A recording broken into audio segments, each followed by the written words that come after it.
And I must say this is by far the most value per page in a book that I've read this year, without any exaggeration. You see, it strikes instantly like lightning. So that's why we have 200 chapters this time, all brief, all succinct. So every brief chapter is like an arrow to deliver results instantly, to reach one particular pinpointed place. I consider you the thinking generation's icon. Most of self-help literature is treating the symptom rather than the disease. Yes. You know, when I was reading the manuscript, for me, it works for as well for a 12-year-old as it works for an 80-year-old. You could open just any chapter from anywhere and find as if it was written just for you. So it is intensity that this book brings. Obviously, the chapters are short, and that will be an advantage to this generation dealing with reels and all kinds of short stuff. But the real advantage lies in the piercing intensity. That's what is missing from the modern life.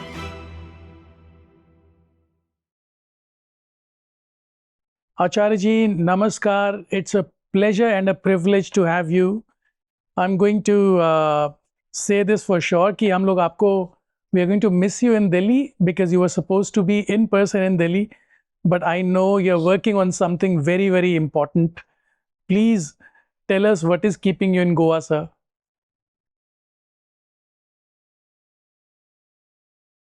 Goa to me is an absence of a lot many things that hinder my work on the book. So I'm especially here to take the book to a height of precision and perfection that would leave nothing wanted. I don't want to have any compromises of any kind. I want to challenge any little bugs, any absence of sharpness that might have remained. And that's what I'm doing here, devoting many hours to the book daily. Though, technically, the book is already complete. The book is complete since almost 10 days now. But then I'm ensuring more iterations, going over chapters again and again, and Goa helps. Goa helps in a big way, not because it offers something extra, but because of the absence of many things that I otherwise face. So it's a beautiful place, and I'm really enjoying the beautiful work I'm doing in this beautiful place. And I must say, Acharya ji, you know, the excitement is all, you know, is absolutely building. It's been 3 years since you last published with us. Yes. Your book with us, Ananda. Yes. And I am one of the few lucky ones who had the chance of reading the manuscript of Truth Without Apology. Thank you so much. And I must say this is by far the most value per page in a book that I've read this year, without any exaggeration. Yes. You know? Yes. Yes, there would definitely be value per page, but the format didn't come out of that calculation. The format actually arose from the nature of truth itself. You see, it strikes instantly like lightning, like a sudden bolt. You don't always have to wait for it to gradually emerge after 300 pages. One sentence may suffice, one event may suffice, one action, one insight may suffice. Plus, it is multifaceted. You never know you never know where it is going to come next from. And it can come from anywhere and everywhere. So that's why we have 200 chapters this time, all brief, all succinct, and they are all addressing the various aspects of life, but all pointing towards the same underlying truth, not in a positive way, but in a way of disruption, in a way of challenge, negation. We live in an era of sweet lies, right? And that forms Yes. part of the title of the book, Sweet Lies and Curated Illusions. So every brief chapter is like an arrow, not like an essay. It's like an arrow to deliver results instantly, to reach one particular pinpointed place. And there are just so many places in our daily lives. So therefore, we are trying to look for things wherever they are and address them as they are. Acharya, there's an interesting observation that I had, was that when we signed you for Ananda, I think 4 or 5 years ago, you had on social media, you had 2 million followers. And going by your, you have this, I consider you the thinking generation's icon. Because to us, you have an image which is unlike any speaker or guru in the current parlance. People in this age and in this age and time, people like to be told comfortable lies. They don't want anyone plain speaking. लेकिन आपका जो अंदाज है, आपका जो approach है, that is absolutely at some times it's almost abrasive, if not too harsh. Now, please explain this to me. From 2 million, today you have 80 plus million followers across social media. Is it the age that people have started liking harsh truths? You see, it's an interesting thing, almost mysterious. On one hand, it is true that the audiences just didn't arrive on their own. We had to chase them relentlessly, and we still chase them very passionately. That's a big part of the mission. So that is one part of the answer. And the second part is we talk of people seeking comfort, but beneath all the comfort and the conveniences that they seek, the one thing every human being is really after is the truth. Ji. It's just that truth appears unapproachable and also sometimes too risky or costly. So we settle for convenient substitutes rather than the real thing itself. But even in the convenient substitutes, it is the real thing that we are postulating or projecting or trying to get some kind of a compensation for. So if the real thing, the naked reality as it is, if that can shine, why would and for how long would anybody want to escape from it? So what I'm saying is, when people run away from the truth, they are actually running away towards something that at least looks like truth. Right? So it's their version of truth. It's their version of truth, partly because the real thing is not available, and partly because it appears too expensive. But if the real thing can be brought to them, and they can have some kind of assurance that even if the costs appear forbidding, the benefits far outweigh the costs. Then they do slowly come. And you talked of me being abrasive. It's partly because people need that. It's not just a need, it's actually a demand that comes from them. Ji. I'm not in my personal self an abrasive person or necessarily harsh or dominating or whatever. None of those things. But you could call this a requirement of my relationship with the seekers. Mollycoddling, they have had enough of.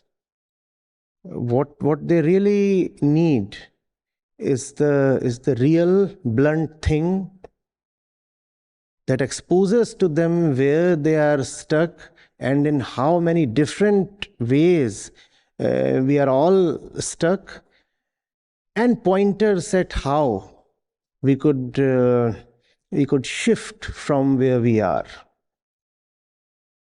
So do you also, as a result of it, do you get hotly worded or hate emails or threats as a result?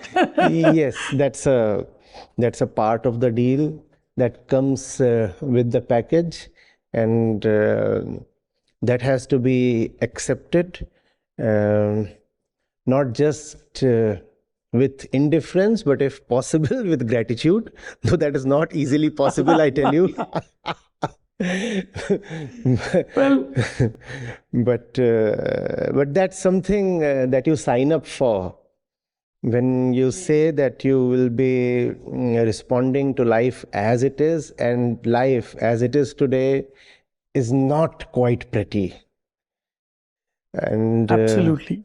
When you say that be it capitalism, be it the environment, be it the injustices of several kind, be it religion, be it the caste prejudices, be it technology, be it economics, you are going to respond to all these things in life wherever you see them, then obviously all kinds of reaction will come your way, and you have to be prepared for it. It's happening.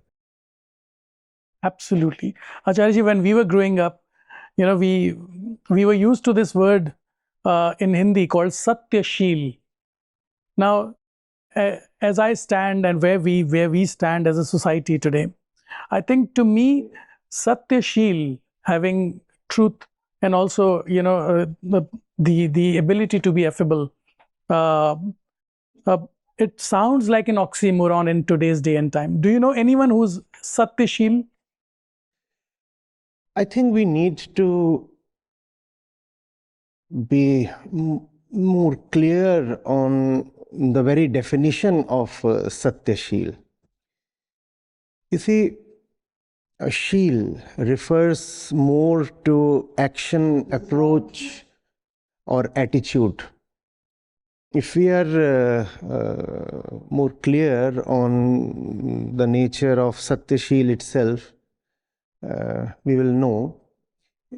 Satya is truth, obviously. Shil refers more to action, approach, or attitude. So, anything that leads you towards the truth, tamso ma jyotirgamaya, anything that leads you towards light, that deserves to be called as Shil. And only that which reveals the truth to you, cutting through darkness, only that deserves to be called Shil. Shil cannot be a code of conduct. Shil cannot be about being sweet or affable or nice or polite. Though commonly that's the way we understand it. But that needs to be challenged, debated, Sheel is about having one pointed devotion towards the truth and only the truth. And if you are living that way, then you are following Sheel. And if that devotion necessitates being blunt, straight, direct, then that is indeed a part of Sheel. Truth and Sheel are not two separate things. Please understand. Whatever takes the organism, the ego, towards light is Sheel. Instead, the kind of conception we have conjured is that if you are decent, polite, may I say diluted, and if you are someone who doesn't like to be blunt, to hurt people, then you are Sheelvant. No, that's not the way it is. Truth is the only absolute. Truth is the only absolute. And therefore, there has to be an unflinching devotion. One cannot care for anything else. One has to be like a doctor, as the Buddha used to say. The doctor obviously seeks the patient's consent and tries to keep it as painless as possible, keeps counseling also. But none of these things can come in the way of true treatment. If the patient says, this approach is going to hurt me, I don't want to go for that kind of surgery, the doctor is not going to really listen. The doctor would speak to the patient, counsel the patient, but ultimately tell him that that is the only method possible. If you don't want to have that, then your own well-being will be compromised. Correct. So that reminds me. Sorry, I'm just interrupting. Yes, that please, reminds please. me, there can be no tooth extraction without pains. Yeah. So pain is really not something that you deliberately want to inflict on the other. But what if what you are doing is like pulling the other out of his self-inflicted numbness? You know, when you desensitize yourself to life, then you stop feeling pain, don't you? Bilkul. And if the writer's words awaken you, make you more sensitive and more present to your own condition, then you will feel pain. Now, this pain is not something that the author or teacher has inflicted upon you. This is a pain that was always present anyway in your condition, in your pre-existing ways. It is just that we suppress the pain. We have sedatives. We have all kinds of entertainments, even titillations, so that the pain can be sidelined, ignored, subdued. The task of the author is to bring life back to life. And when that happens, that always begins with a realization that one is in pain. Please understand, it is the realization that might be new. It is not that pain is new. Pain exists already. Otherwise, the teacher is not even needed. If the seeker, if the audience is already all right, why does one need to teach, treat, or write? It is because pain exists. It is because we are already suffering that certain thing is said or written. But we are clever people, so we have suppressants, we have analgesics. My task begins with having the audience realize that we are not all right, but we can be, we deserve to be, it is possible. And it's only because of something that we have excessively done over and above what needs to be done, that we have landed in our present condition. So can we stop doing a few things? Can we stop fearing? Can we stop chasing? And it's that simple. You don't have to do too many things extra. A lot that is already being done has to be seen for what it is, and then probably dropped. No, I absolutely agree. So far, I think most of us, most of self-help literature is treating the symptom rather than the disease. Yes. Basically addressing the symptom. We have a few chapters on that category also, self-help. And they begin by asking, what does self-help mean? It is the ego treating the ego. It is the ego acting doctor. So, and then you just want to remain as you are, without first of all understanding who you are and why you are in a condition that requires help in the first place. Absolutely. Acharya, I mean, I have my own publisher's bias. When I was reading the manuscript, for me, it works for as well for a 12-year-old as it works for an 80-year-old. But when you are writing this book, obviously you are a perfectionist. You're writing this book with a focused reader in mind. What is your perfect reader for this book? Anybody who is sincere about his or her own condition. I don't really have a demographic in mind. I don't have an economic condition, strata, gender, or nationality in mind. But what one definitely looks for is a genuine urge to break out of chains, of bondages, of self-inflicted misery. Wherever that is, this book would be found useful. And that's the reason, you see, we decided to have just so many brief chapters. Yeah.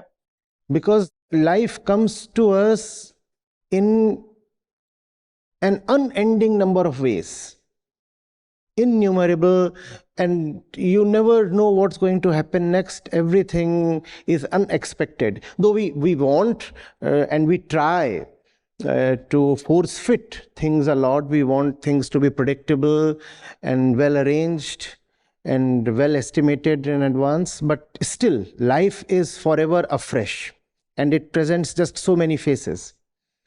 So that's the reason we are trying to address the various aspects of life. You could open just any chapter from anywhere and find as if it was written just for you.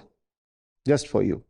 It addresses contemporary life and tries to reveal something that is contemporary yet very ancient. Exactly. In fact, I mean, that's what I was speaking with some of my my colleagues, and I said this book is a perfect fit for this attention deficient Instagram generation. आप कहीं से भी कोई chapter उठाइए, one chapter would not be more than 2 pages. You read a chapter, close the book, and then ponder, think about it, But there is another thing I would want to say. The challenge today is, obviously, attention deficit is a thing we all see daily. It is present. But the challenge really is more the absence of intensity. Yeah. Intensity. We are starved of something that really penetrates the surface. There is just so much superficiality and banality. So it is intensity that this book brings. Obviously, the chapters are short, And that will be an advantage to this generation dealing with reels and all kinds of short stuff on the various media. So that would be an advantage. But the real advantage lies in the piercing intensity. That's what is missing from the modern life. We have all kinds of things. We have a great spread. There is a never seen before horizontal proliferation. This, that, diversity, abundance. What is missing is the depth.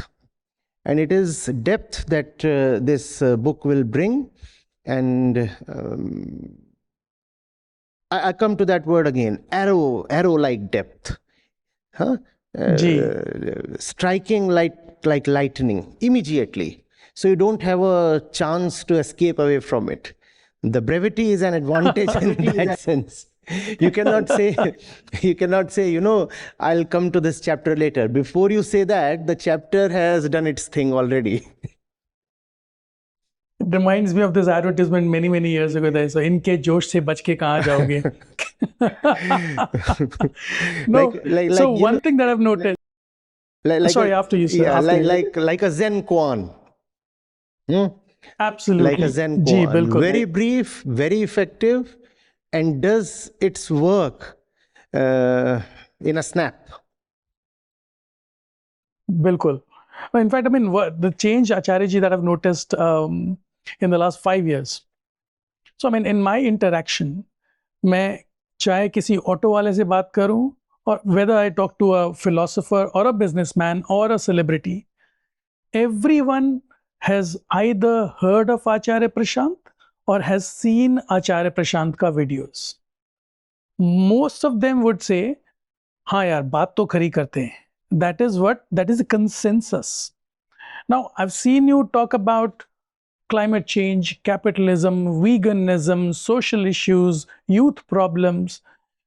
You talk on all and sundry, almost any topic you pick, and you can speak with, of course, the fundamentals being Vedanta. What are you? What is Acharya Prashant? Is he a spiritual guru or is he a public intellectual?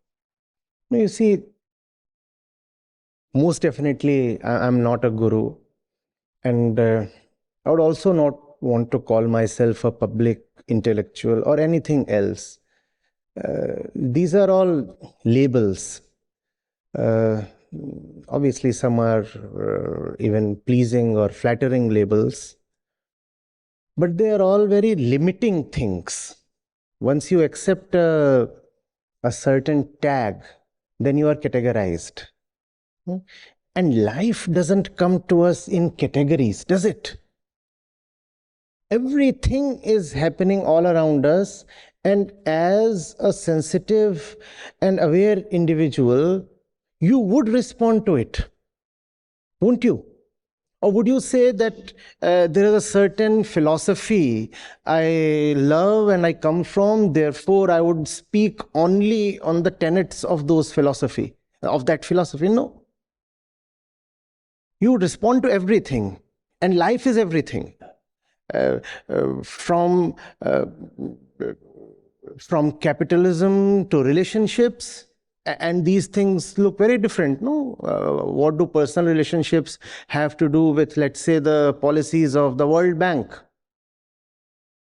Or environmental concerns to the way religion is shaping up nowadays. And then there is politics, and there is sports, there is technology, and there is economics. But aren't they all one? Don't they all, first of all, occur to us? Are we not the one experiencer of the diversity of experiences around us? If the diversity is in the experiences and not in the experiencer, how do I say that I'm not going to respond to that particular thing in life? Obviously, if there are constraints of comprehension, then I better keep my mouth shut. I would not want to get into the technical nitty-gritties of something beyond my ken. So that is something I would keep away from. But then there are things that you know the details of as a matter of general awareness. You see where those things are coming from. You know where climate change is coming from. You know the relationship between climate change and culture. You also know the relationship between culture and philosophy. So you have to see and then say that the decline of philosophy is the reason behind the rot in popular culture, and that is what is exacerbating the climate crisis. And hence all these things are interlinked. We are the link. The experiencer, the human being, the seer, lies at the center of all life. It is this one that is spoken to by everything. Therefore, he will respond to everything. Gee. Now, there's one question that I had, and I really wanted to ask you. For me personally, the experience of walking into a bookstore is something that I would equate with the experience of a kid walking into a candy store. I get easily distracted by books. And walking into a bookstore, looking at books and buying books is one of my favorite activities. Now, how does Acharya Prashant buy books?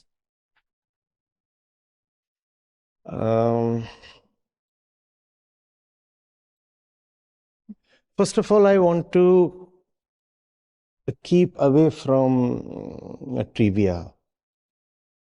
I would usually not begin with the bestsellers, though that's not necessary criteria. Several great books have been bestseller as well. But before I look at the book or the credentials of the author, I look at myself. When I walk into a bookstore, I already know where I am coming from. I know my situation, my needs. And it's then that I want to see what the other has to offer. I remain open to surprises. I remain open to novelties that might come my way. But before any of that, I want to be sure of myself. If I don't know who I am and what I want, then I'll be more likely to be carried away just by marketing. Someone says, I have sold 2 million copies, or a book carries a big name, and that will carry me away. Or if there is a huge publisher like you, then again I'll be swept off my feet. So all these things are obviously important. Obviously, if a good publisher backs an author, that does mean something, obviously. But much more than all of that, I want to know my mind. And then I'll have a long list and then a short list. When I buy books, I spend a lot of time. It's not a casual decision, because I'm going to spend hours and hours, sometimes months with a book.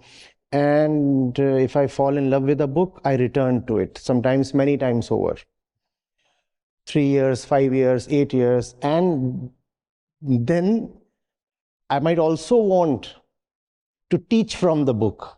Gee. So that's the kind of deep and intense relationship I'm going to possibly have with a book that I pick up. So I'm very careful about what I pick up. And then I buy a lot. because I can never be certain that I'm making absolutely the right choice. I've not gone through the pages, the words yet, right? So I give the book, the author, a benefit of doubt. If I'm uncertain about a book, I would rather buy it. I would bring it to myself, I'll begin reading it, and if it doesn't turn out well for me, maybe I'll keep it aside, or maybe it will be useful for someone else. The foundation has a rich library, and a lot of books on those library have not been read by me. But they're all good books. They deserved to be there, so they were brought. It's a very important relationship, fundamentally, between you and the other. You see, we say, Absolutely. Even commonly, we say that you must be very careful about the company you keep. Ji. There has been somebody who is probably not even alive today, and he has poured the distilled essence of his being into those pages. Right? What better company can you get? What better company? And you have been liberated from what I could say, the tyranny of the immediate. You don't have to confine yourself to the people or situations or places around you. The fellow could be from 15th century England. Ji. Or 5th BC China, and you have access to him. And by access, I mean access to the best part of him. Because every person is a spectrum. And when the author writes a book, he presents only that which is truly valuable. Otherwise, there are a lot of things about us, each one of us, that are very ordinary, very common. They need not even be shared, because there is no benefit to the other in reading those things. So I share the best that I have to offer you, and that is coming to you from across the world, over aeons. And therefore I say it's a very important relationship that a person has with books. It's in fact more important than the relationship we have with persons. Absolutely. And I completely agree with you. and if one knows how to have relationship with books, probably one would have better personal relationships also, and vice versa, you see. Acharya ji, you've made a very, very important point. You see, there's a lot of effort that goes in writing a book, and you're a testament to it. You've kept everything aside. I know you have a very, very busy schedule. You work, minimum 16 hours a day, commitments, speaking commitments, this commitment, you've kept everything aside. You're just focused on the book. So your role as an author and our role as a publisher is obviously important, but there is something even more important, or a very there's a very solid link in the author and the publisher reaching the reader, and that link is the bookseller. The bookseller, the distributor, I feel they're doing a noble job. It's not just commerce. Yes. There's a lot of passion in it. There's a lot of motivation.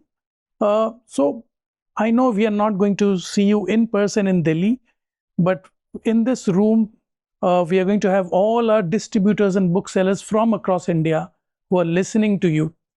What message would you like to give them? First of all, a big thank you, because I have been assisted in no small measure by the operations on the floor.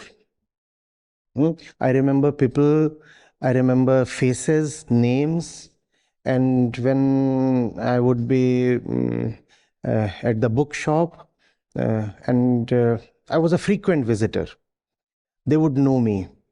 And I have benefited from their suggestions, recommendations, and they are the ones who know the authors. They also have the knack to know the book reader, the buyer, and they do or can potentially at least do a marvelous job. And I have greatly benefited from some of the booksellers and their staff, and it is my moment to convey my gratitude to them. And in fact, I would thank you also, because this is probably the first time such a question has come to me, and that has given me the opportunity to express thanks. And on that note, Acharya ji, we know you have a very, very busy schedule, but we will not leave you without a request, and that request is, wherever you're traveling, we will make sure that you sign as many copies of your upcoming book as possible. I'll be very, very glad to do that. And even as we would wind up this interview, I'm going to return to the manuscript, I assure you, because that's what fills my days and nights since the last few weeks. And just yesterday, I was thinking that once I send it over to you, there would be a void in my life for a while. That's what Almost like that postpartum experience. When the mother delivers the baby, sometimes it happens that she feels a certain blankness. What next to do? So your book has been such a companion with me. It's present even in my dreams these days. So I'll return to it now. Thank you so much, Acharya ji. And this is music to a publisher's ears. Thank you. Thank you so much. Thank you. Thank you. Thank you. Namaskar.